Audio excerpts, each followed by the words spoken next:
Good evening. Good evening. Hello, voters. Thank you for showing up. This is going to be a very contentious election, and we really appreciate your participation. Just in case you are not familiar with the Democratic Black Caucus, we are a part of the Democratic Party. It was our privilege to support the Harris-Walz campaign, and we thought that Vice President Harris did a phenomenal job in 107 days.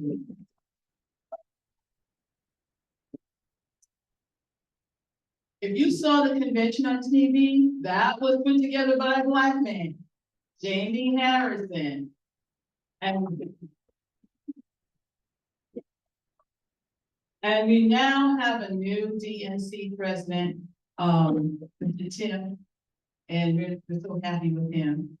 He's still going around the country, getting to know everyone. We are overjoyed with our president of the state of Florida, Democratic Party, that's Nikki Fried.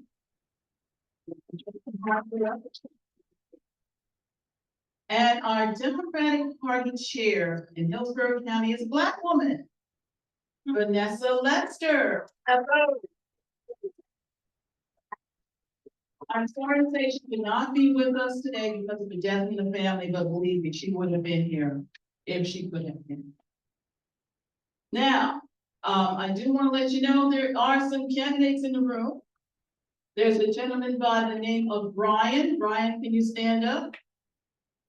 Okay, he is with the IBEW. We support unions, and he has apprenticeships. If someone you know and love you think might be interested in an electrical apprenticeship, please see Brian before you leave. And also, he has just filed to be a candidate because we have an open seat now. Mr. Jay Collins left his seat to become, right? To work with Governor DeSantis as his vice. And so Brian has just stepped up. So if you want to get to know Mr. Candidate, okay. I just want you to know that we are looking for membership today. You can easily join the Democratic Black Caucus by going to our website. We also have cards in the room, and it's hcdbc.org. It's just our initials, Hillsborough County Democratic Black Caucus. We are looking for people to get involved. We have a phone bank the third Saturday of every month because the governor of Florida has canceled all the vote by mail ballot requests. If you do not request your ballot, it's not coming. If you miss 2 election cycles, you can be dropped from the rolls. That's approximately every 4 years. We have sign-in sheets in the back, and we are asking you if you want to volunteer.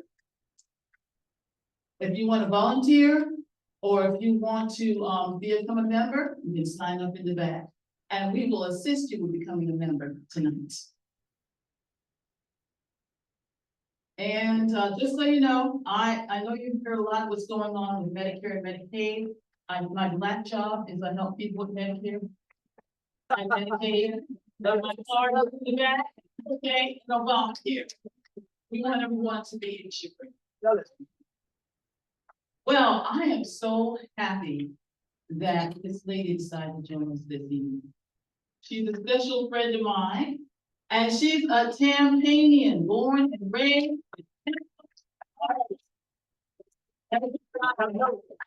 She's been a business owner, a hairstylist for many years, ran her own business. She also has a nonprofit, the East Tampa Community and Business Alliance. Yes, she helps people get homes, roofs over their head. She helps people with their homes that they need repaired. Okay, she has served us valiantly as a state representative in Tallahassee.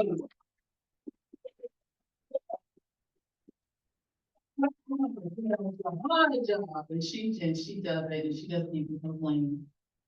Ladies and gentlemen, I'm happy to have our master of ceremonies this evening, Representative Diane Hart. Good evening, everybody. Good evening. Would you please silence your phones? So we don't have to worry about them ringing every few minutes. I was just after tonight is my home office. Good evening. Welcome to the candidate forum. Of course, she just told you, I'm State Representative Diane Hart, and I represent House District 63. You are sitting in my district. I was born and raised House District 63. So what a pleasure it is for me to represent the very community I was born in. So I'm pretty excited about being here tonight because I know how important elections are. So we're not going to hold up a lot of your time, but I'm going to run through the rules of the candidates so that you all understand exactly how it's going to work tonight. And if you don't understand me when I get finished, then you stop me and say, can you repeat that? Okay? You know, all of you all being here tonight, though, is a testament to the fact that you serve in our community, and we greatly appreciate that. I know personally it's no easy work. So before we begin, I'm going to tell you all what we expect of our candidates tonight. Each candidate will have 1 minute to introduce themselves and share their opening statements. Each candidate will have 1 minute to respond to questions. We have our timekeeper that's sitting right there in the front of you. He's going to hold up his hand at 30 seconds. At 1 minute, he's going to stand. It has to be a dead stop, you all, because we want to give everybody an opportunity, as many constituents an opportunity to ask questions as possible. And the only way we can do that if you all stop as soon as we're done. When he stands up, please stop, even if you've not gotten finished with your explanation. We appreciate that. I encourage all of you all to be mindful that we want everyone to be heard here tonight. And at the end of the forum, each candidate will get 1 minute to do a closing statement. And that's your opportunity to kind of summarize your vision and where it is that you're going with your candidacy and asking for the support of the people in the room. Listen, as a candidate myself, many times I would encourage you to make sure that you tell them how they can find you. That's just a tidbit of information for you all. Don't forget that as we Okay, so what we're going to do is we're going to go ahead and get started with the candidates that we have in the room right now. The first candidate that I'm going to ask to speak will be Ms. Fran Tate, and then Mr. Albert Cook, Mr. Thomas Scott, Anthony Dudley, and Naya Young. Go ahead, let's get started. Introduce yourself. Good evening, everyone. I am Fran Tate, candidate Tampa City Council District 5, and I am a proud member of the Democratic Flag Caucus. 34 years ago, the United States Army assigned us to the beautiful city of Tampa, Florida, and we served with honor. I recently retired from the Moffitt Cancer Center, 31 years there. I still sit on the board of advocacy, traveling to Tallahassee annually, advocating for cancer research. When he holds up his hands, it's 30 seconds. Advocating for research funding, because we all know the cure for cancer starts with research. Thank you.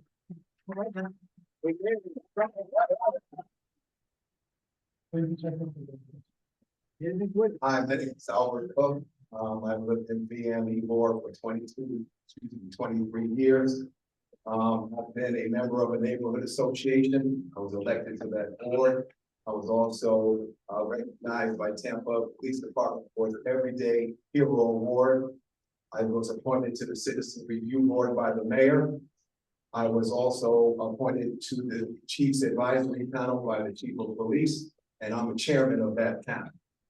I was also appointed to the City Council Citizen Budget Advisory Panel by Chief, then Chairman Guido Maniscalco. Folks, I've been in Tampa long enough to remember when MLK was Buffalo. Everybody remember that?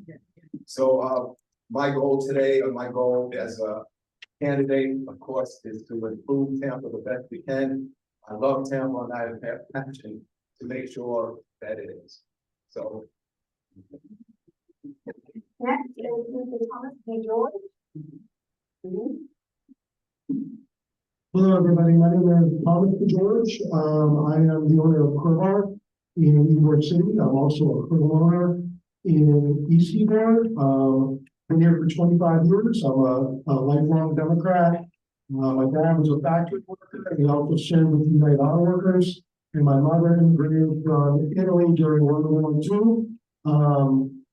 Originally here, but I love Tampa, Florida. I've done a lot of community work over the last 25 years in Ybor and East Ybor. And I do realize that the crime is a lot cheaper and there's a lot of communities out there. But I'm a quick learner. Aside from Crowbar, during the Save Our Stages, I represent the state of Florida. I became an advocate overnight and was able to get $900 million in funding for small businesses and performing arts centers for the city of Tampa. So I'm here to serve and I look forward to your questions.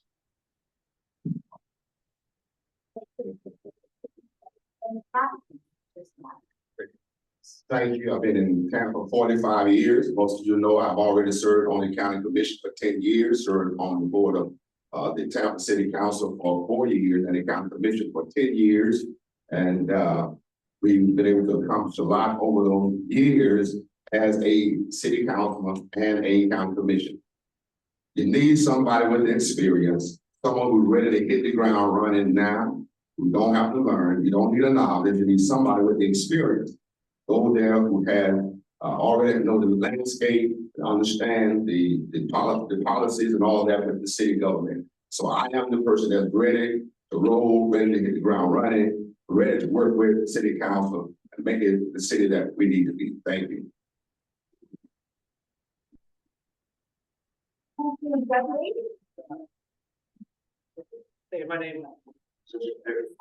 My name is Darrell Ashley Dudley. I'm a Tampa native, third generation small business owner. I'm running on a pretty healthy dose of community driven platform, and I've been learning an awful lot in the last 30 days by getting out there and talking with y'all. So, so far the biggest goal in my mind is how to make this, bring as much equity to the neighborhoods of this district as possible, so that any plans that we want to implement from there on can be applied as equally as possible across the board. So stoked to hear your questions. Yeah, take it one more time. Thank you very much. Naya Young. Good evening, everyone. My name is Naya Young, candidate for City Council for District 5. I have worked in nonprofit in Tampa for the past 7 years, but also while I was in DC, I worked in nonprofit as well. Grassroots advocacy, grassroots work is kind of at my core, and it's kind of made who I am today. Thank you, Democratic Back Office, for hosting us this evening. I'm excited to hear you all's questions. Thank you.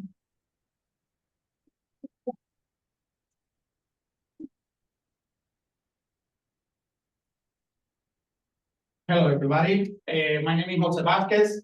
First of all, thank you to be here today. Second, like everybody knows, I'm Puerto Rican. I'm the only Hispanic candidate so far. Okay? And why I'm running for the district is simple. Because I want to find out why 39,000 registered voters do not participate in the last election. I'm running because you know my community. Okay? When I say I know my community, it's because I'm on the ground and I'm a person who has some solutions. So we need to make sure that the department director do their job to our community, to our district.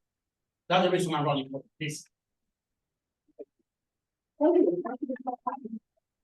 Okay, Tom, I don't want to be labeled as any Lydia. May I have a question, please? It's very, very important that we get as many questions in as possible. It's critical that you all get an opportunity to see the candidates and to hear them. So I'm gonna put on my eyeglasses and hope that that'll help me, right? Okay. Would you consider bringing amenities to East Tampa, retail chain restaurants, something like a Golden Arms or Golden Corral, not just have to pay to play. Whoever wants to start first can. I'll allow you all to come back this way or whoever next. Go ahead, Mr. George. I'm happy to go. No, No, I would not want to bring chain restaurants into the neighborhoods. What I would like to do is rely on our locals and support local and work out programs for young entrepreneurs. So we can get the people in our city that need a chance. When I see development happen and I see things come in, it's always the people with opportunities are only people that have already had plenty of opportunities. So I believe we have to give all these young artists, I surround myself with my business with young people all the time, and they're untapped with the amount of knowledge and ability that they have. So while we need those stores and everything, we have to rely on local when we do it and not rely on corporate chain solutions. You don't have to answer the question if you don't want to. However, I would encourage everybody to decide and answer the question, but it's not mandatory. Go ahead. Yeah, my name is Albert. Can you hear me? Yes. Yeah. I don't agree with, fast food jobs. They don't pay well enough. What I advocate is apprenticeship, just like this gentleman right here is offering. We need electricians. Folks, I'm a master inspector. I'm in the construction industry. I see guys all the time. And they're newcomers. They're not us doing electric work, plumbing, air conditioning work. Folks, if you get licensed in those skilled trades, people don't realize that is a license to start your business. So not only can you have a trade, but you can establish a business. Once you get a business going and you start making money, then of course you can participate in the American dream. You can buy a home and take advantage of the first-time home buyer program. You can go on vacation like everybody else does. You can start a family. You can make sure they have good education at home. Thank you very much. Thank you. Fran Tate. I'd like to say that I support the small businesses, the small mom and pops that we have here. We need to enhance them. I sit on the CAC board of East Tampa CRA, and we have funding to support those businesses, but we need to bring in more. We're in the desert. We want to enjoy life like others do. So I support bringing in some, but I also support enhancing and bringing up the ones we have now. Thank you. I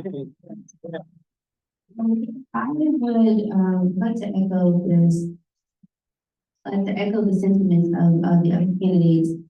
Working in nonprofit and also in grassroots, you learn a lot about your community. And there's so many local businesses and entrepreneurs that are just out in the community that just need the resource or need the help so that they can start their business or if they want a storefront. So I definitely support our local entrepreneurs, our local businesses, and I would also throw in there giving the youth opportunities to start businesses and to have their businesses as well. I believe in economic development. I believe in economic development to create jobs, businesses, whether they small, large, is what we need in District 5. You look around District 5 now, it is very diverse. Okay, you got Channel 5, you got Ybor City, you got Tampa Heights. All of these areas have been redeveloped because of the community redevelopment area, which I created for East Tampa, had the vision for through the boundaries for, and also voted for the other CRAs in the other areas as well. But you need economic development for growth and for jobs and for opportunity. I know you want to laugh, but no, let's not. So we need every second. Okay, I appreciate it. Go ahead. I've worked in restaurants quite a bit. I've worked in chain restaurants, sucked. Worst experience of all my restaurant work. Working for family restaurants and local bars and whatnot was the greatest experience. So just from a personal standpoint, you can probably figure out how I feel about a lot of chain experience, not just as a customer, especially as somebody who works there. Second major point about that, when you bring in a chain or a corporation, that money doesn't stay here in the community. It's gone as soon as you spend it. So I am big on, if we're going to build up, we're going to offer opportunities for businesses to come in, it's got to be Tampa businesses first.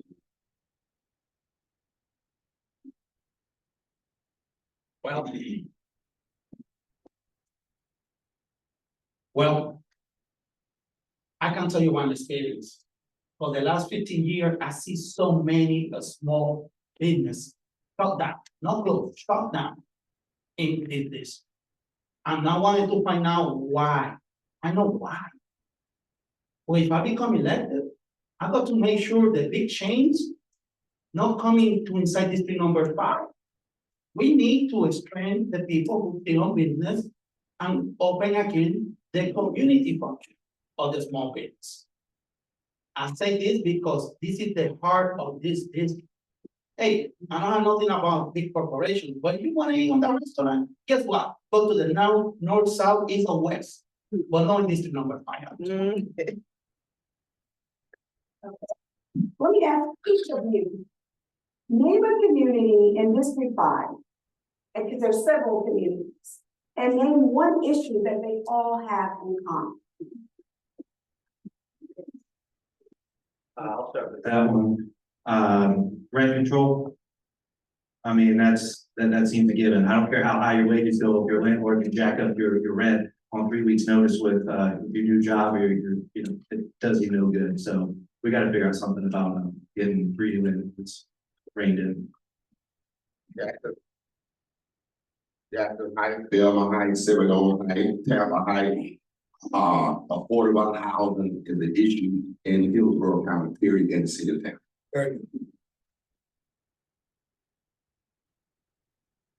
Jackson Heights. I'm sorry. Bring Tate. Jackson Heights housing period. Albert Cook, Parks and Recreation. The last thing you want to have is your parks filled with homeless, crime, and drugs. Parks are a reflection of our community. We have to keep them clean. And BME board and Eagle Heights. Dollar Heights, Scorchville, Jackson Heights, East Ybor, BME board, all of District 5, really. Public safety is important, infrastructure is important, getting our needs met is super important, and I feel like all those neighborhoods are marginalized. At the end of the day, it feels like when the city wants to act on things, they're more concerned with things like the Riverwalk or Ybor City development than they are about our neighborhoods and our communities where people are truly struggling. I mean, we have people that sit on city council that talk about how great the city is and how it's growing, but I don't think that their feet are burning or they're feeling the fire. I think there's a lot of us that day in, day out, we are struggling to make it through the day. The people that come to my venue, they tell me they're struggling. And I think we need somebody at the table that has felt that themselves and they want to fight for these communities to get the help that we truly need. Go ahead, Amy. Go ahead. So also housing, I think same as housing, but I think also protecting the neighborhoods. So with housing, with development, also making sure that the neighborhoods that are the housing we're going into are not being affected, that we're protecting those communities.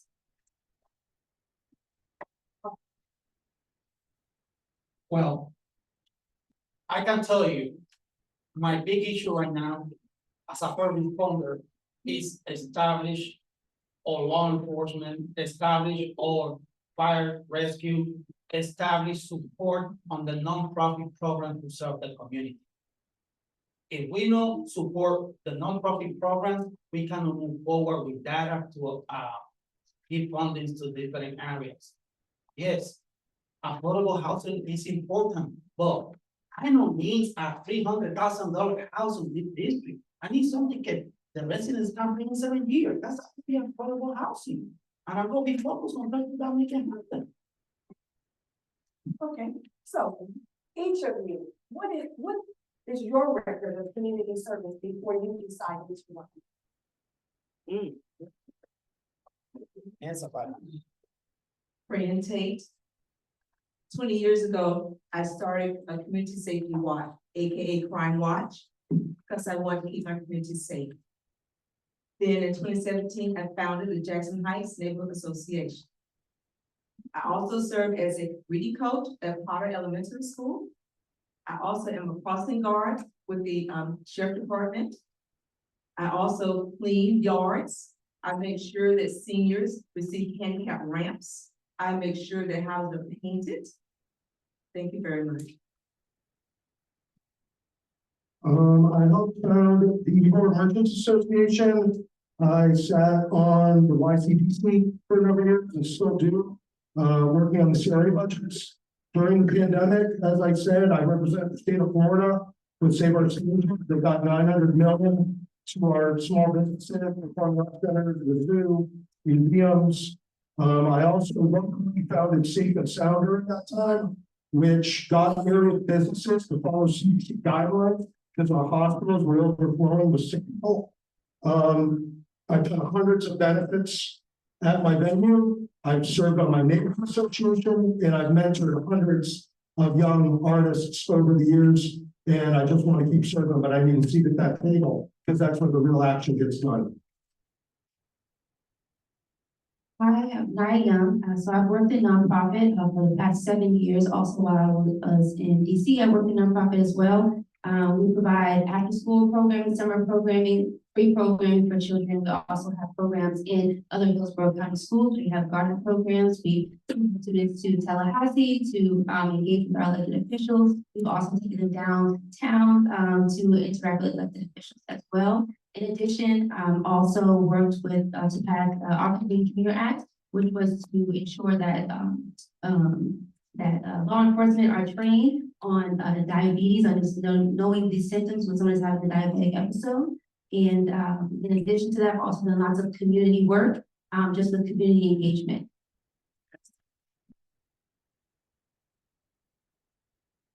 My name is Albert Coe. I serve on a neighborhood association. I'm currently chairman of the Chiefs Advisory Panel. I also sit on the City Council Citizens Budget and Finance Advisory Committee. And more importantly, folks, I'm also a co-chairman of the newly formed Nebraska Avenue Business Association, where we actually go out and canvass businesses to bring them in line under one umbrella and present to the city and anybody else who wanted to listen to us. That's the only element that is missing in the equation for success in Tampa.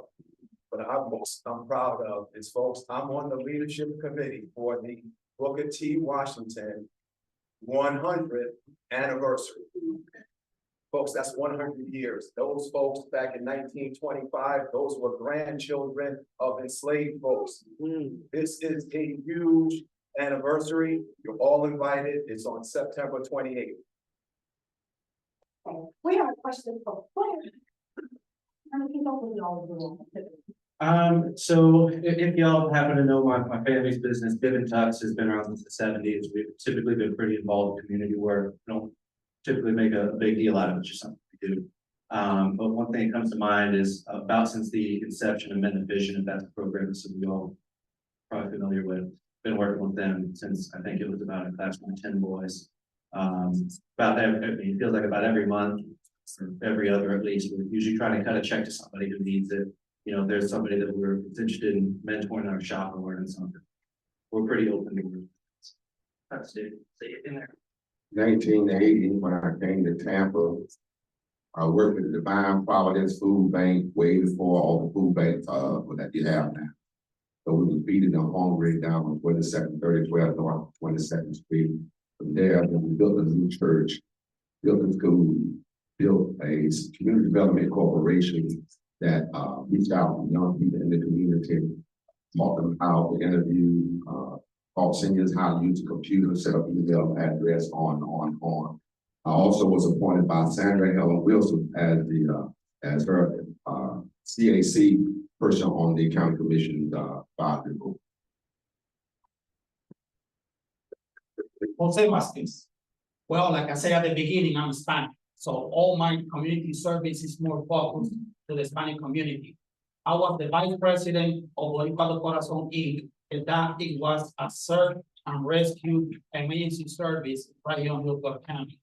Also, I'm in to inform country with the same nonprofit, and I can tell you I'm a different member of different groups. I'm a member of Faith, I'm a member of CERT. I'm the mental health specialist in case of emergency management. For all my community development, is when you have an emergency. And when the county needs the nonprofits to help the community when anything is. My service being recognized by the Hillsborough County and by the city of Tampa, and of course, the Congressional Kathy Castro. Thank you. So, I got everybody, right? I want to say something to you all. When they say CDC, and you all, please, let's not use acronyms. A lot of people don't know what we're talking about. That's a community action advisory committee. Yes. Okay. CRA is the community redevelopment area, so you all kind of know when they use these acronyms.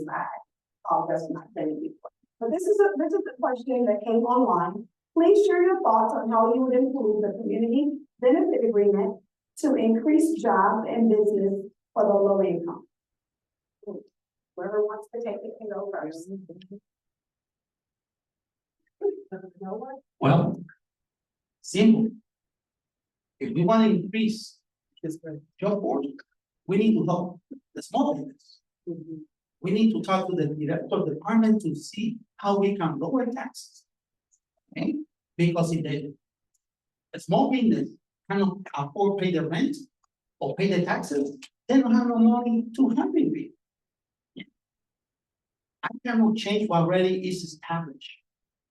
Well, I've got to make sure if I'm elected, so whatever is established will be done for benefit of the community.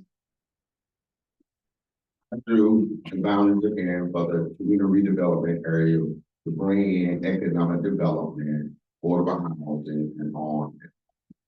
We realize over $200 million in the life of that community redevelopment area. For jobs, economic development, for affordable housing, for small business, for rehab housing. And then the other thing I would do is that's what I've already done, and it's going on to 2034. The other thing I would do, I would work with the chamber and the Economic Development Council to look at bringing in new jobs, new companies into East Tampa, into District 5. Albert Cook, I think it's. Microphone, please. You gotta remember to turn it on. How's that? Yes. Okay, my name is Albert Cook, and it sounds great to bring in businesses from outside the community, but we need to grow from within. We need to hire our own people. One of the ways that we can do it is through understanding and education. Education, that's what my dad said. You can't have enough of it. So the more education that we can provide for our young folks or low income folks, and especially apprenticeships, folks. A job making $16 an hour, you can't live. It's not a living wage. You need a skilled trade. That means you don't have to go to college and make a good living. Actually, I just looked it up. They said the electrician, when you become an electrician, you can make between $60,000 and $80,000 a year. Hey, folks, TPD is looking for people. $63,000 starting wage. I sit on the Chiefs Advisory Panel, so I know about these things. You don't have to have a college degree. Thank you. During the pandemic, we saw development, big box stores, large corporations flourish. They made tons of money while our small business owners and our mom and pops suffered. Our local communities suffered. I got out there, I volunteered to represent the state of Florida. I helped get $900 million to save our businesses, and I got the job done. I kept on knocking on doors until I got thousands of emails sent to Marco Rubio to get him to support that bill, and we got the job done. I'll do the same thing for District 5. I will fight to get the funds we need to help support local businesses. I will support entrepreneur programs. I'll work with young people, and I'll work with like-minded organizations to put the focus on our local communities and our most marginalized people that deserve better.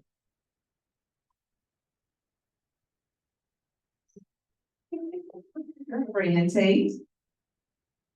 Don't take this wrong way. I would attract the military to come in. We serve 34 years, I'm sorry, 20 years of US Army. I would attract the military to come in. We're talking low income. That's the way out. Then I would also attract the unions. They have apprenticeship programs. Bring them in to all of our organizations. I serve on the East Tampa Community Redevelopment Area Community Advisory Committee.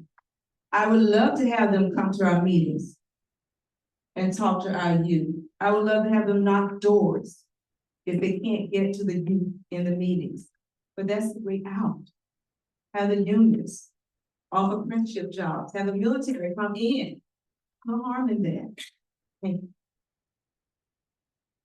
So, Nia Young, so, community benefits agreement, pretty much is, if you're unaware, when a developer or business or someone comes into the community, you have a contract and say, okay, this is what we plan to do, what we will provide for the community. So as a city council member, when we're going through those contract negotiations, if you're going to come into this neighborhood and you're going to build this or put this here, then you have to abide by these rules. You have to provide this amount of internships, this amount of apprenticeships. You have to give this a percentage to local business. You have to employ this many youth. So as a city council member, that's where the accountability comes in, making sure that those developers and that those corporations, that those businesses are abiding by that contract that they sign.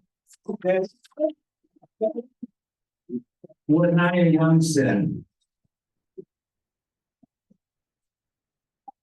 So one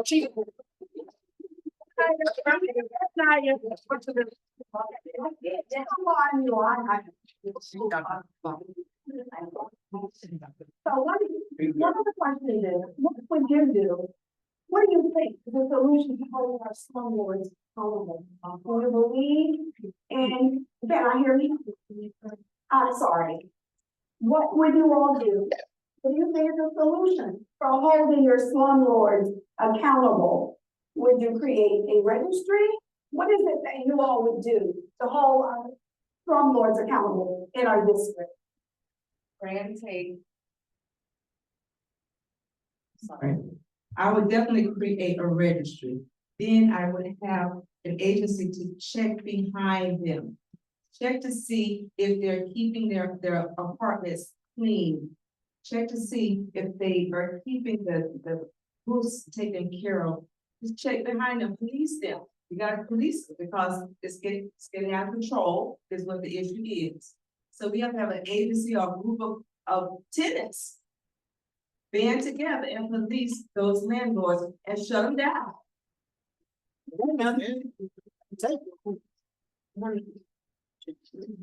Absolutely, a registry, and also, again, this is where accountability comes in. Maybe if there's a rating system, how these people that are in the community, they own these homes or they have this apartment building, are we rating them?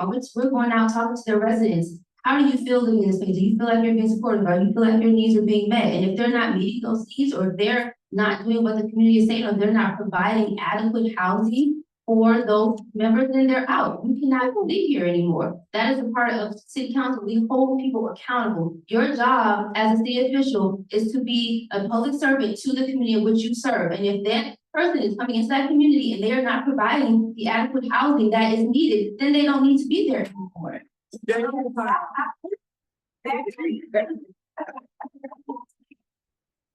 What you need to recognize is you already have in place what we call code enforcement. That's the job of the Department by the city to go out, inspect, and be able to make sure those things are. We want everybody to be able to hear them, okay? Thank you. Go ahead, I'm sorry. So that's the job of code enforcement. Also, want to go back what Nia said earlier about those contracts. I wrote the whole WMDE small business ordinance that's already in place that they have to abide by those guidelines, those regulations, and it's up to the administration to make sure the mayor's that they are enforced. And then when the contract comes to city council, then we either approve them or not approve them. I think code enforcement's great in theory, but it's completely flawed. Okay, code enforcement doesn't really do their job, and enforcement unfortunately, it tends to be selective enforcement. We saw it firsthand during the pandemic, so to get code enforcement improved. Yeah. I think registry is also important, attendance rec committee, and advocacy works on pressure. And we have a city government that works through the mayor's office. So we gotta pressure the mayor's office when we have a problem. We gotta get emails, we gotta, I have to notify you when we need to be in places in force to state our case. And we have to work together to make sure our communities are heard. Because if you don't make yourself heard, nothing's gonna change. It's not gonna get better. We can't rely on government agencies and all that to just think they're gonna do their job, because most of the time it's flawed. Albert Cook, code enforcement is antiquated. I've tried to go through code enforcement and it takes so much energy to actually get something to change or to bring somebody in. We actually just did a store over on 26 in Nebraska, it's a convenience store. They were chasing that store forever, trying to get it to come into line. What we need to do is bring in the neighborhood associations. They know where the problems are. As your city councilman, I'm going to go ahead and work diligently with the neighborhood associations and any other nonprofit that deals with or wants to deal with housing issues. That's exactly what that is. It's a housing issue. The last thing we want is to see children out on the street, pregnant women out on the street. This is not what the reputation we want in Tampa, and as your city council person, I will not allow that to happen. Thank you. Well, with my knowledge, if you live in a rented house, that landlord already pay taxes. They need to pay a city occupational license or county occupational license for renting that house. Okay, so we already got the register. Now, yes, code enforcement is important. And this is my key issue, code enforcement, but code enforcement fail because the other departments do not working together. Do you think it's fine for an inspector giving to this lady house a $50 fine because the paint is fading? No, they give it 200, but to a church, they give it $50. That's a justice. This is not enforceable. This is based on who is the inspector. And I'll tell you that because I'm a member of PACE, Florida Association of Code Enforcement. I'm joined that to know what is the problem. The solution is put all the departments work for the benefit of the community.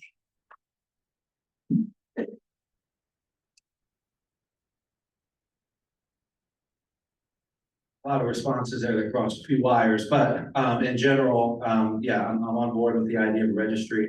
The code enforcement thing being brought up is pretty interesting as well, because yeah, I've managed to slip out of their net most of the time. But the other thing that's interesting about this is I'm curious to study up on how much, what we can get away with as a city when you've got a state that's currently doing everything it can to protect these people. So I want to be cautious before I commit to anything without, knowing legally what could I actually, draft up for us. Okay, I get to ask you all a question, and my question to you all, to each of you is, as we talk about our benefit agreements and we talk about contracts that come in for the city, now that DEI is a bad word and you can no longer use that word and it can't be put in the contracts, how do you all think you will be able to get around that and still ensure that everybody gets a fair chance at the contracts? Actually, this is something we were just talking the other day about, and it's similar to what I was just saying as far as where the state's cracking down on us. Some of the verbiage in a lot of our resolutions and ordinance right now, the last thing you want to do is get on DeSantis's radar for anything that we would like to do. So it has to be a lot more knowing your neighborhoods and knowing where to implement and where to draw your boundaries for things like your CRAs and whatnot, to know that you're going to make change for the people that need it without basically outing yourself for trying to help people that need it, if that makes sense. So I would say We're lucky, because District 5 is extremely diverse, and we all need help. So I don't look at it as if I'm advocating for the parks or for Jackson House or for anything in East Seymour as, we're giving somebody a fair shake or something over something else. I mean, we're all equal in the sense that we're all feeling the same things. And if it's my job to represent District 5, I have to represent it for all of us. And so I'm not concerned about that as much. Albert Cook. Albert Cook. I definitely believe that we have to work harder. DEI was helping everyone, mostly minority and women. But I believe that DEI is gone, so we need to start gearing down to training. If you're good, it doesn't matter what you look like. If you do something well, it doesn't matter what you look like. If you're a professional in what you do, it doesn't matter what you look like. If you're great at what you do, somebody's gonna pay you. You're gonna get paid. So don't get caught up in DEI. If it's gone, it's gone. We have to work within the system that is given to us. And as your council person, I'll be more than happy to represent you and work hard and get people trained and move us into a DEI-less society. We can still do it, folks. We need training, we need education. Keep moving forward. Thank you. Fortunately, we don't live in the ideal world. Simply. So there are certain things we have to do. Again, I'm gonna go back to the small business order that we do based on the Supreme Court decision. And that is that you have a small business until you do a disparity study.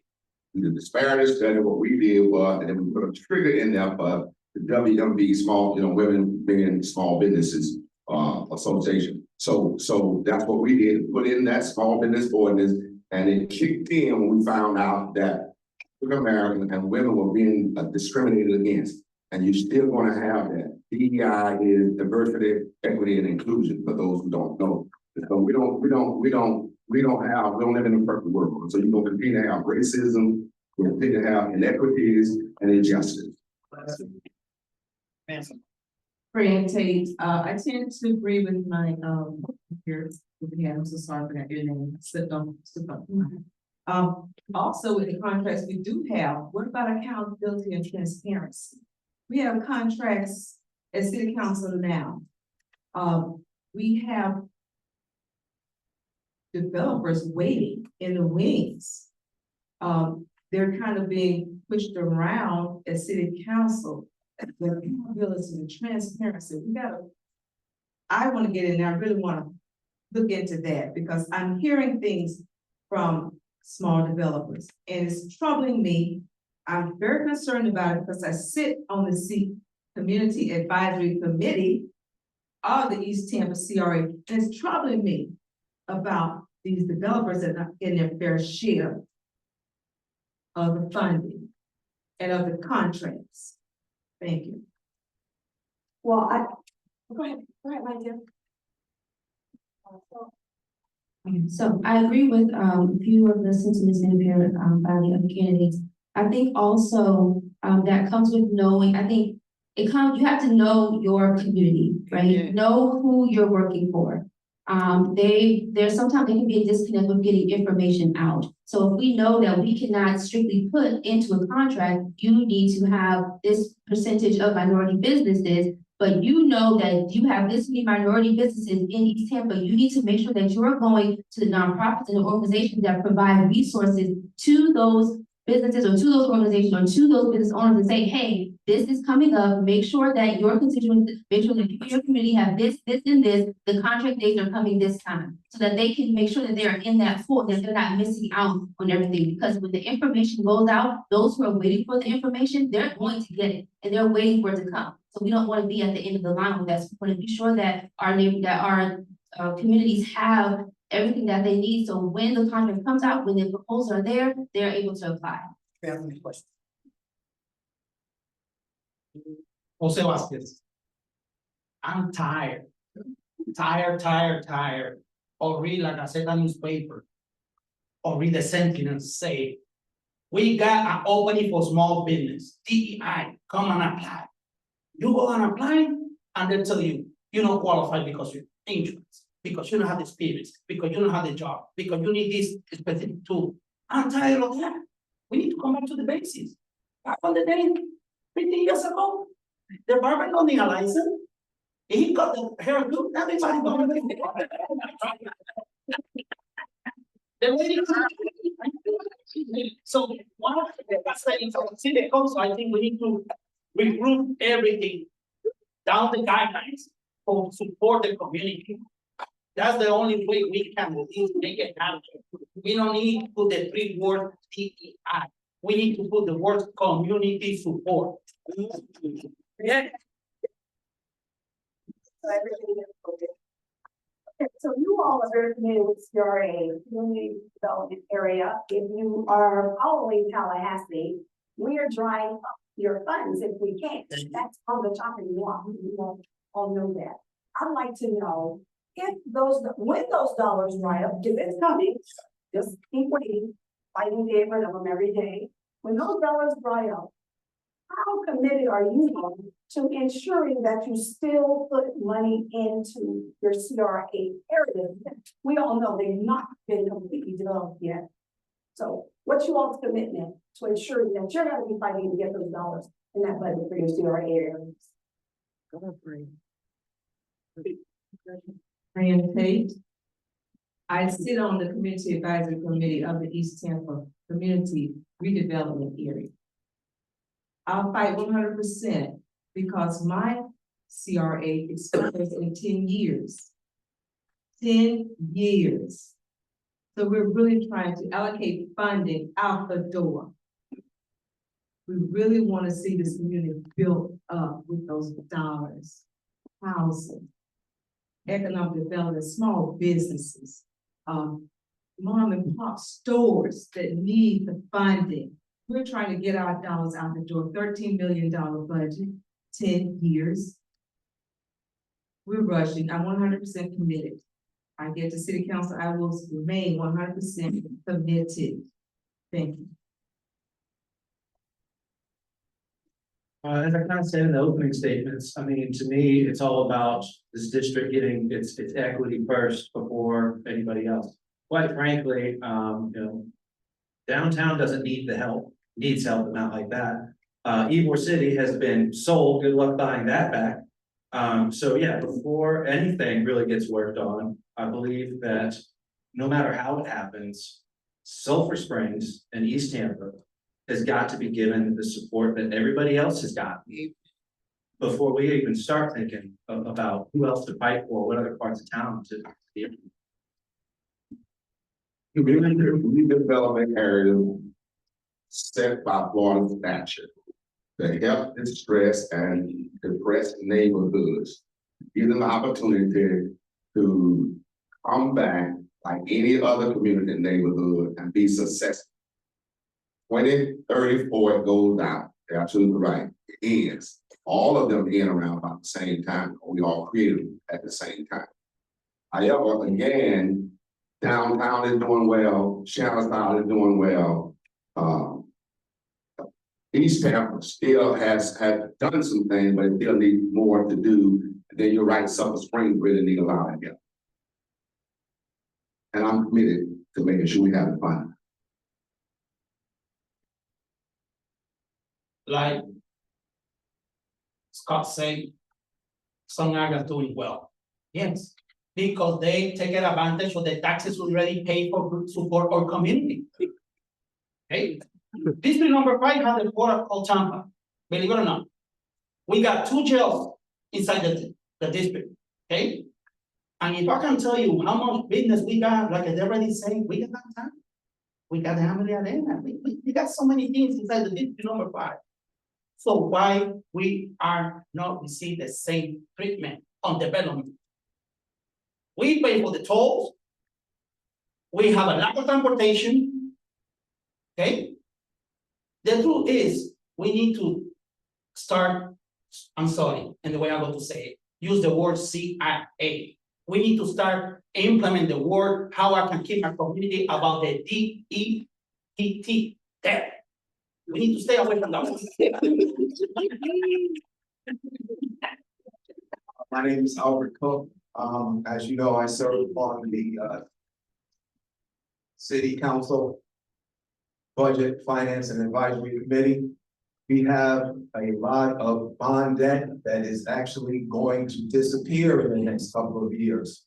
There's gonna be plenty of funds. So we're talking about after 10 years, after CRA disappears, we do have money in our budget that we can now slide over to CRA and finance those. We also have a community investment and tax that we can also dip into. That's a county tax, and Tampa gets 30% of the petty tax. Those are all monies that we can use that can slide back into CRA because the CRA is actually making improvements to our community. So there are funds. We just have to look at the budget like I've been doing for the last, I don't know how long, and you start seeing that there are opportunities for us to have money. Actually, folks, there's a 12 million overage this year. 12 million. Also, I would say, again, your job as city council members to represent your district and to advocate for your district. So I agree, we know East Tampa and Silver Springs need funding, need help with development, need help with infrastructure. So you are to make, as a city council, you are advocating to make sure that that money that's in the budget is going to those neighborhoods that need that assistance, that need that help, that need that advocacy, that need, whether it be roads, if they need, money for programs, making sure that you are advocating that money is continuing to go into those neighborhoods and into those. Yeah, my name is Tommy Coach, and I got that dog in me. I am a fierce advocate. Anybody who's ever sat across the table from me knows how hard I advocate. And if I get this seat, or when I get this seat, I'm gonna advocate office for our most marginalized communities. Because they're the ones that need the most help. And that's only the right thing to do. We got streets to be there, we need sidewalks, we have public safety issues. We got the Jackson House that needs to be first, the band shells in there. There's people that talk and it ends up with more talk. And then there's people that talk and it finishes with action. I don't just sit around and talk, I sit and talk with purpose because I want to get the job done. We gotta work harder, we gotta treat it like the house is on fire, or we're not gonna get what we need. And I want to work and I want to work hard.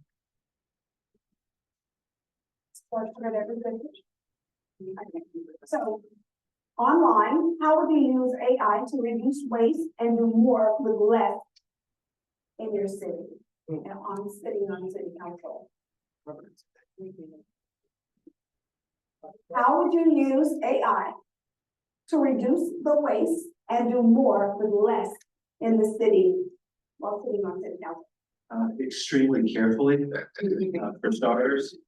Aside from, the massive amount of errors it can make, the bias that it can show at times, especially, somebody gets pissy with how their programs, responded to you.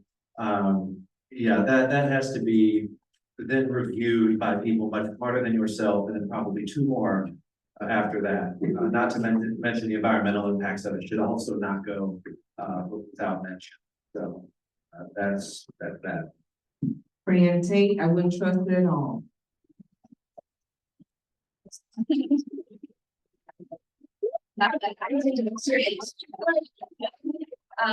We are, so yes, we are in a digital age, and we know that AI is becoming a very big tool and asset that people are using. And I would echo Dudley's sentiments very carefully. We just in world news, there's been a lot of environmental impacts with AI. And so, especially with Black communities. And so I think if we're going to implement AI, again, very carefully, and also, again, consulting with, people who are a lot smarter than we are, to be sure that we're doing it in the right way, but that it's not harming communities. That big thing is the environmental impact. There's communities that are going through serious environmental impact because of the causes of AI. So yes, it is a tool that can be used. However, our job is to protect communities and to protect people, and we'd be doing them a disservice by just going into that full force and not really researching that. I'll keep it short. I agree with Fran. I use AI myself, but you have to double check. You have to triple check. This is information with. Do you even know who's at the other end of this thing? Can somebody tell me? I have no idea, but when I use it, I double check the information and verify it to make sure that that information is correct. As far as using it to help our city, again, we'll use whatever it takes to help our city, and that's my job as a city council person, is to do what I can to help the city grow. I have passion for it, and I love this city.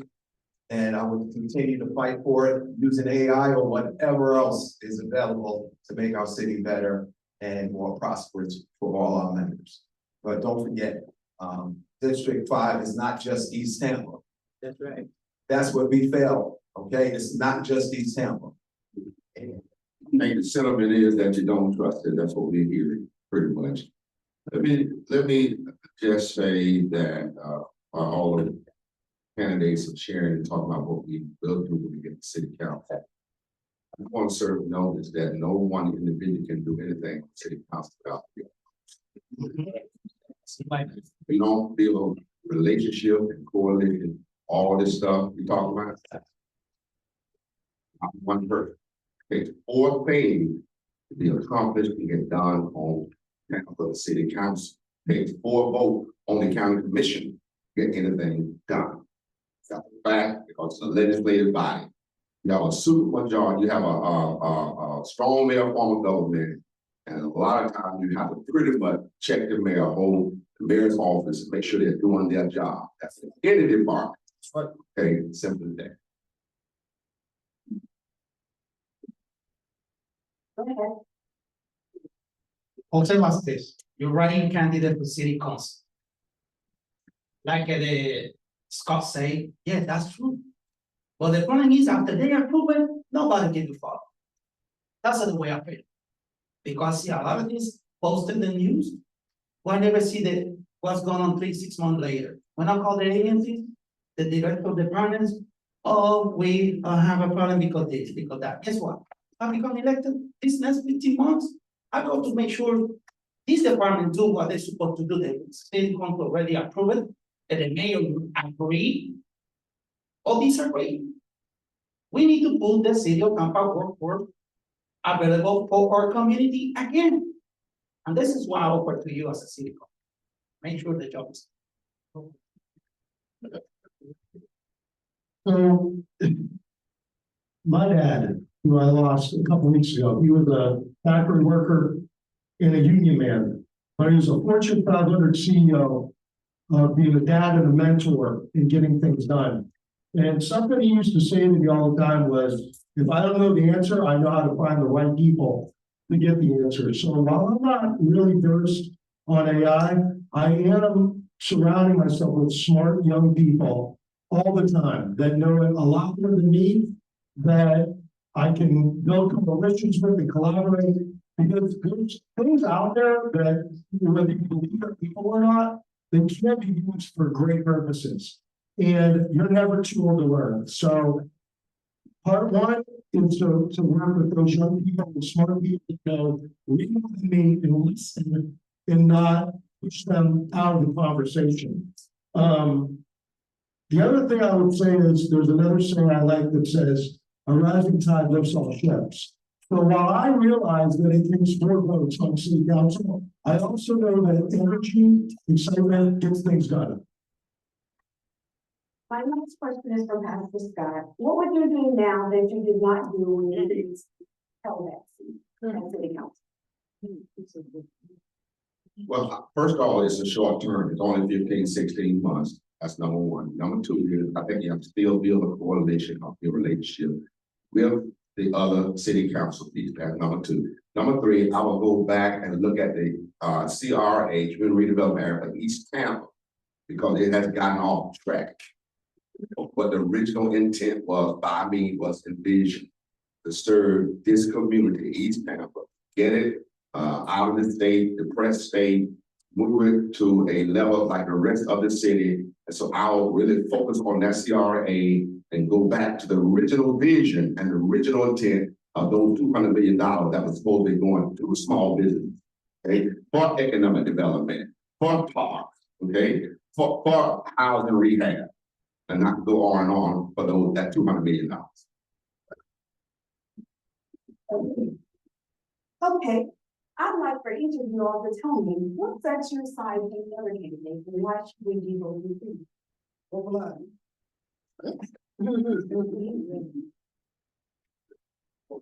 What's that? So, not everybody jump at once.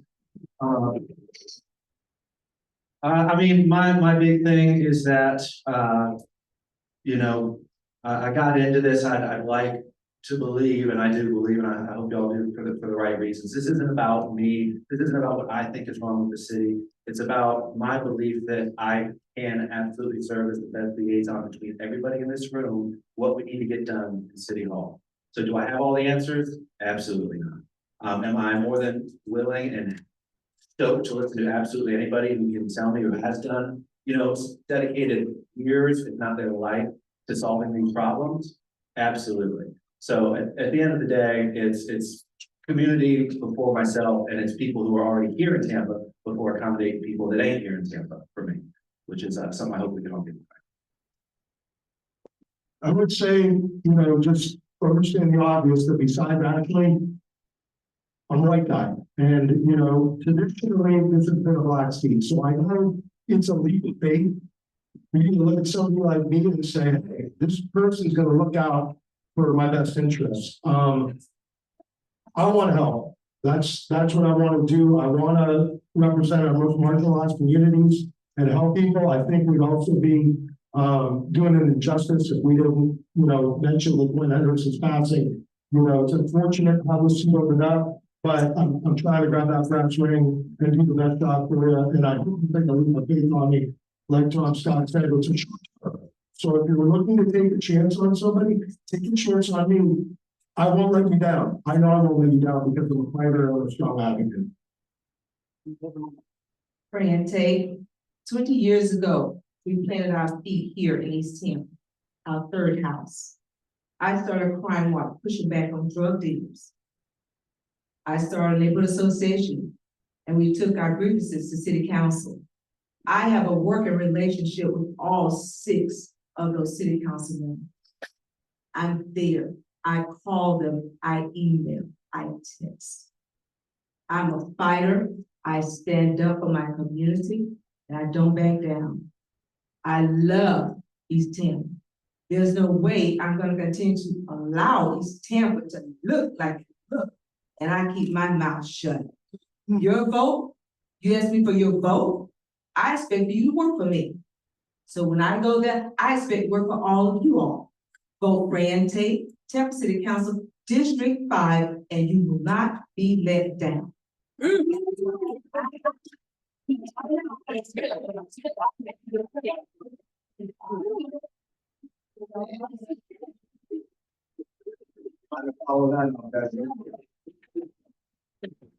My name is Albert Cook. I own my own business for 22 years. I started with a credit card and dream. One of the things I realized on my journey is I have the interpersonal skills to deal with anyone. That's how you end up with a successful business. Dealing with the 6 other members on that city council, they're as nice as ever. But let me tell you something, there's a lot of egos in that room. So you're gonna have to be able to maneuver through those egos and get things done. One of the things that I remember Gwen Henderson saying at one of our neighborhood associations that stuck with me, she says, just like Mr. Scott said, look, I'm only one of 7.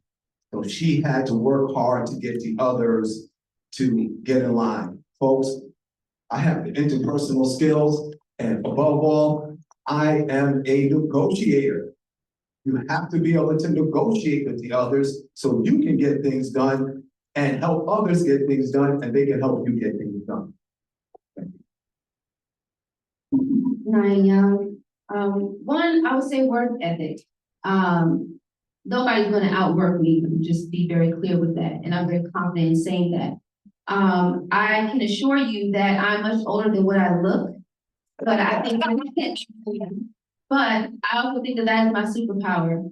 I have a different lens. I see the world in a different way. I have a different perspective. And respectfully, if experience was what you all wanted, if experience is what we needed, then we would not be sitting in these rooms having the same conversations that we're having. And I say that extremely respectfully, extremely.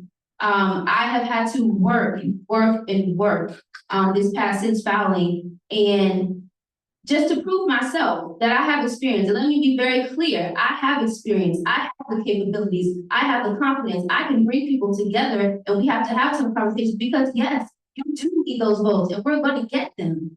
We're gonna get them. Nobody's gonna outwork me. I'm an advocate for District 5, so on September 9th, when you walk into wherever your voting location is, Nia Young.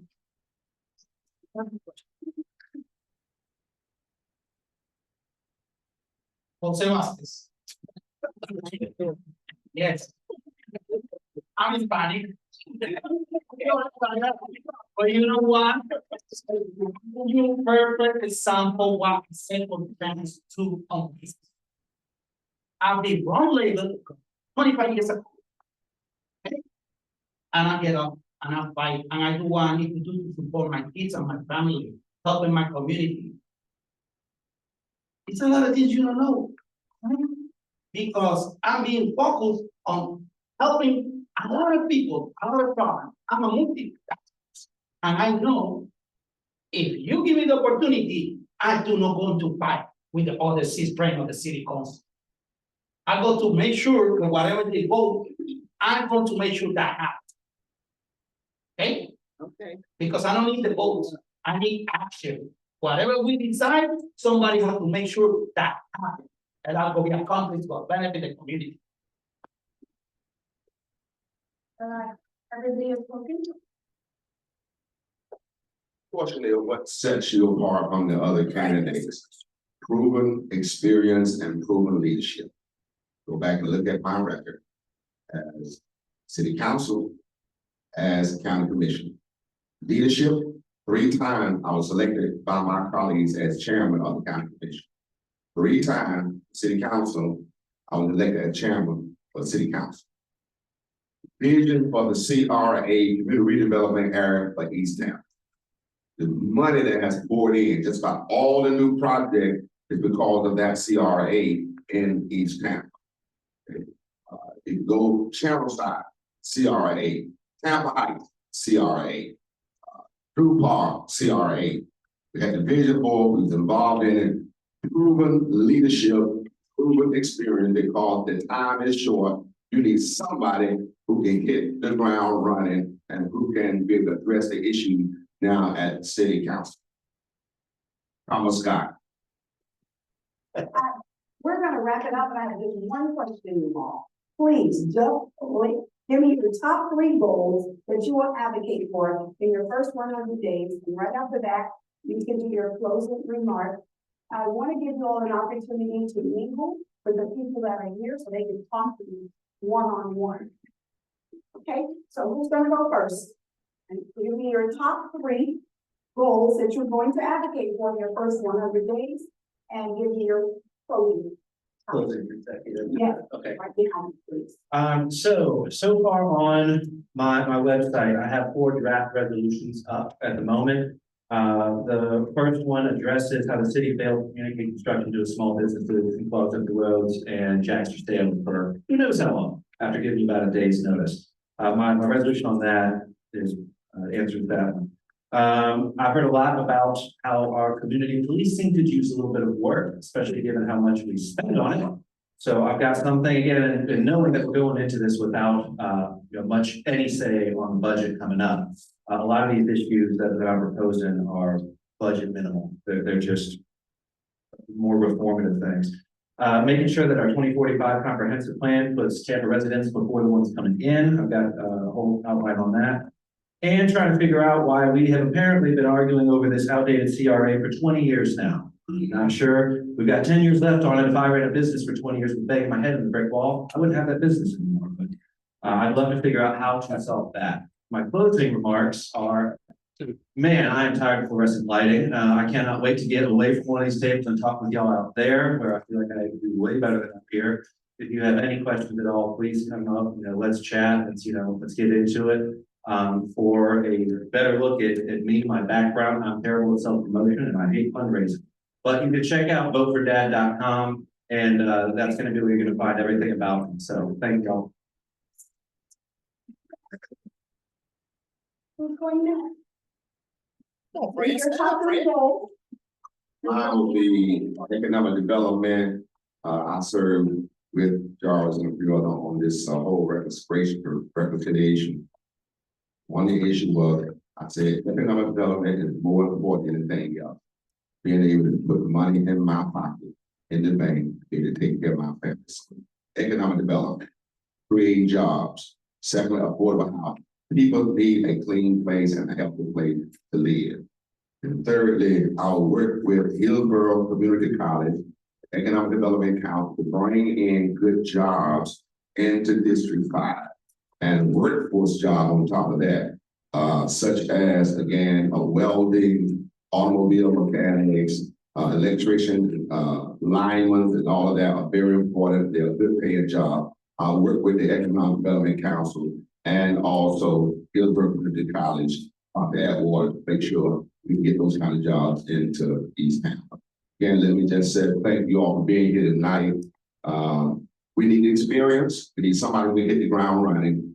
Love to go back, represent you on the city council, make sure that we're moving District 5 forward, East Tampa forward, Seminole Heights forward, Tampa Heights forward, Jackson Heights, Island Park, all these are in the East Tampa area as well as Townside, Ybor City, and downtown, and West Tampa. Thank you so very much for your opportunity, and thank you for being here tonight.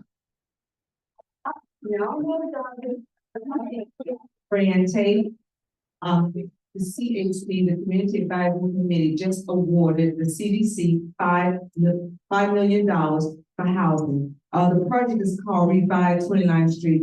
I want to work with that. I am so excited. It's going to be affordable housing, approximately 70, 75 units of housing. I cannot wait. I want to work with that desperately. Transportation. I sit on the team of Transit Now.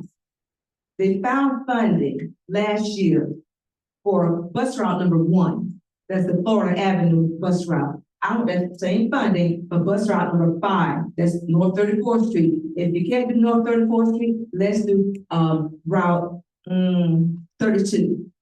So route 5 or route 32. I want to find that same funding that they found.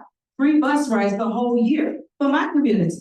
Also, small businesses. I am the president of the Eastern Partnership. Bill Carlson is helping me to get that up and running. We want to be able to fund small businesses and bring in entrepreneurs. I'm waiting for him to help me further with that, but yes.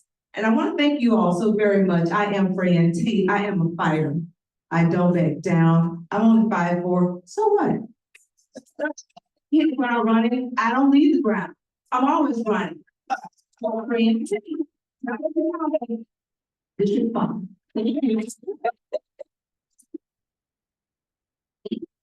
Mary Young, so what we know, budget is already going to be passed by the time we get into our seats, but we also do have the comp plan coming up. That's going to be a big point for communities, making sure that whatever we're passing with the comp plan is that it protects neighborhoods. We want to be sure that we're protecting those neighborhoods, that we're making sure they have opportunities, that they have resources, but also that those communities are being protected. Also, adding on to, Route 1, continuing that, but also adding another route. And then also making sure that we're pouring money into Silver Spring to East Tampa, making sure that we are providing that the money that's in the budget that's going to parks programs is going to be spent in parks programs, because that is going to benefit our youth. And when you pour into your youth is going to pour into your community. So we have to ensure that whatever money is put in there, that it's not just sitting there, it's not going to roll over, that we're going to keep our staff accountable, that we're going to keep our parks accountable, and that they're actually going to spend that money and make sure that our children have places to go, that they have opportunity and resources.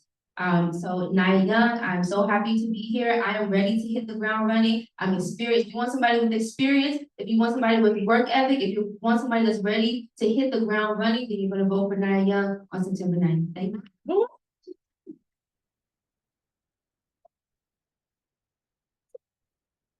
My name is Albert Cook, and of course, the number one issue that we have in District 5 is housing. But we're not looking at it properly. We need to look at density. So rather than taking 2 or 3 lots and putting 2 or 3 single family homes, we could put 6 townhomes and house 6 families. Economic development, obviously, that every area of Tampa needs economic development. We need to have proper training for our young folks. We need to create opportunities for skilled trades, which lead to, of course, self-employment and businesses, as I've done for myself. Third, of course, is I'm going to go back to parks and recreation. I agree with transportation, but it's parks and recreation, folks. There's nothing worse than driving through a neighborhood and see a park with overgrown grass, the sign broken down. That is a reflection of the community. And if someone comes into your community to buy a house and they drive past that park, Morrell Park, they drive past that park, they are not going to buy in our neighborhoods, and it's going to create problems. My name is Albert Cook. I'm self-employed. I have my own business. I'm a master inspector. I have negotiating skills. I have business skills that can match those who are on the city council. But my slogan is leadership in action. I've been involved, folks. I got up off my front porch chair and got involved. Started at the neighborhood and worked all the way up to the city, where the mayor has appointed me, where the chief of police has appointed me, where the former chairman of the city council has appointed me. If they have confidence in me, why wouldn't you? Vote Albert Cook. I'm your man. And as my dad used to say, I'm the man for the job. Thank you.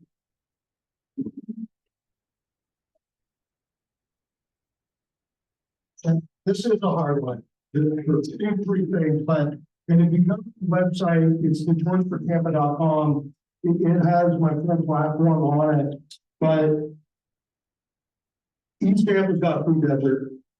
From a food archive, we need proper local grocery stores in this area. I want to work really hard for that. It seems like we can get 2 Publix over in Channelside downtown right next to each other. And we can't get a good grocery local store in our most marginalized neighborhoods. So once again, I want to protect the people that need it the most first. Those are the people that need help. I want to protect our cultural hubs. You know, these places are where our communities grow. Our small businesses, our local artists. We need to develop things that frankly it's taken way too long. We're going to lose the Jackson House with one more hurricane. The band shell. I want to use my expertise to revitalize that and put on shows with Black and brown artists in the community and help to partners from all the years of doing entertainment for the last 25 years that I know support and fight for funds for that. And like-minded organizations for programs for young people. Our youth need guidance. We have the crime in our street that we end up blaming on our small businesses if we have the proper solutions for our youth. We can't push it on businesses because we're trying to push development. We gotta solve the problem at its root, and young people need help, they need options. So those are kind of three things. I don't know, I'm passionate about it. Once again, it's georgefortampa.com. I'm ready to have a seat at the table. They say if you want a seat at the table, you're on the menu. And I think that we all need somebody at the table that's gonna fight for our communities, and I wanna be that person. We got 15 months, please take a chance on me.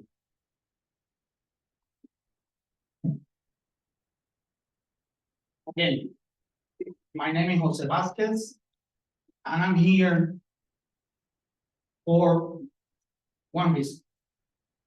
I want to make sure the other 39,000 people who live on this district and not participate in the election process got another option to get out and vote. This is the first thing we need to do. Connect the community. My priority in the first 100 days is to erase the bad name the district has. Nobody go to invest in affordable housing. Nobody go to invest money on new developments if we allow the media continue to say, okay, we got a high crime rate, we got homeless, we got drugs, prostitution. We need to stop that. I'm going to show to them that this district is different. That we need help to develop the programs that we got in the community. Affordable housing is very important to me because the mayor pick up a parking lot and put 50,000 check house. $50,000 check house for the 100 people live. Why the city of Tampa, law enforcement, don't let you have in your backyard a mother-in-law house. Or you help you brother and sister, or you can maybe rent it to make an income to continue paying taxes and help the community. You know what I'm saying? We want something affordable. Guess what? It's simple. Let's go back to the basics. Let's go back to the 80s, to the 70s. Let's see what happened back in the days. And let's go to do it better. Again, my name is Jose Vasquez. I'm getting involved in politics in the state of Florida since 2003. It's a shame a lot of candidates, community leaders, and people using my influence to they win elections. And when they got elected, they failed the promise to me and to my community. This is a close, right?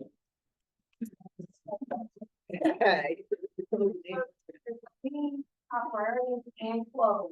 Tell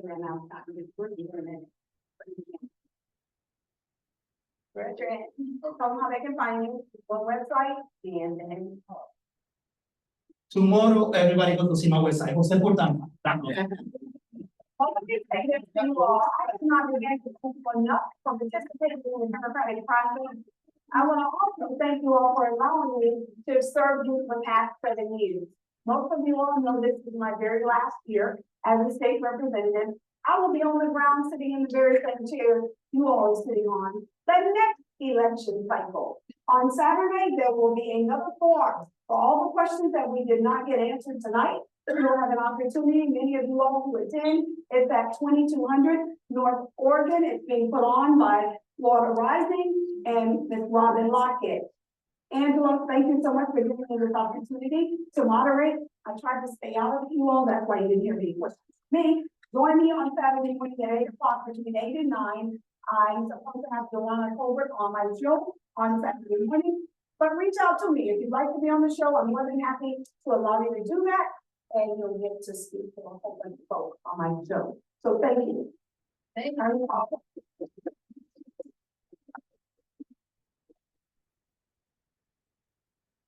Thank you, everyone, for coming out. I want you to know that this is a nonpartisan race.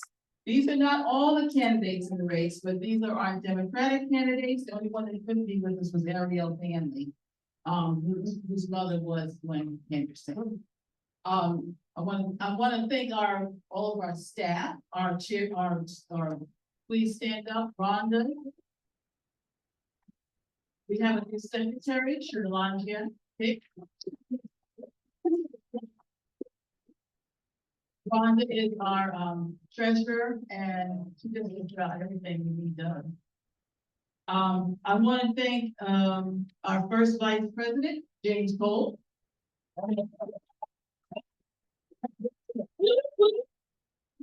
I want to thank the Black Child Development Institute, President Daphne Fudge. We have the heart for the children, preschoolers, they need a lot of help. Third grade reading scores are still low, so she believes that we gotta start from the beginning, and that's the way that we're gonna get our children. Yeah. Yeah. We had a candidate that arrived late, but he's here, was, Quentin Robertson, he's gonna be running for county commission, he's in the back. Unfortunately, we lost for county commission, but we want to get the county commission to be blue. We want our city council to stay, blue. So we are supposed to come out. We're going to get our opportunity to talk to the candidates. And, just remember that the election is on September the 9th, and we are expecting to have a runoff. We don't believe anyone's going to get 50%.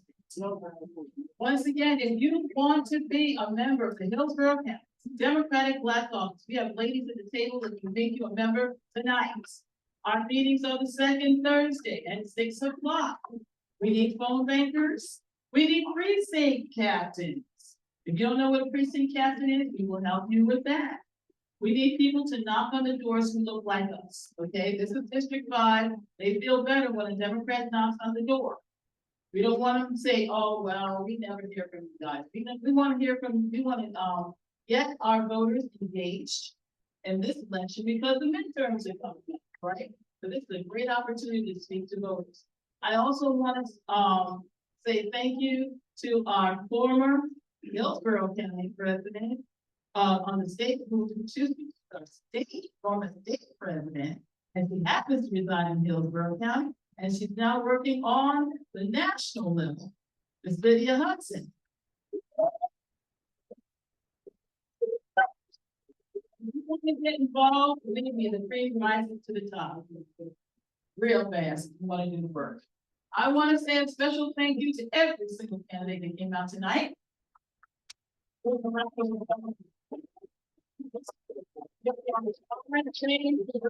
office, I've done it twice myself, and take all your time and more. And I want you all to give yourselves a round of applause for coming out. You something else today, which you thought that your community was important enough to find out who's running and who you're gonna vote for. So, thank you again for coming out and have a great evening.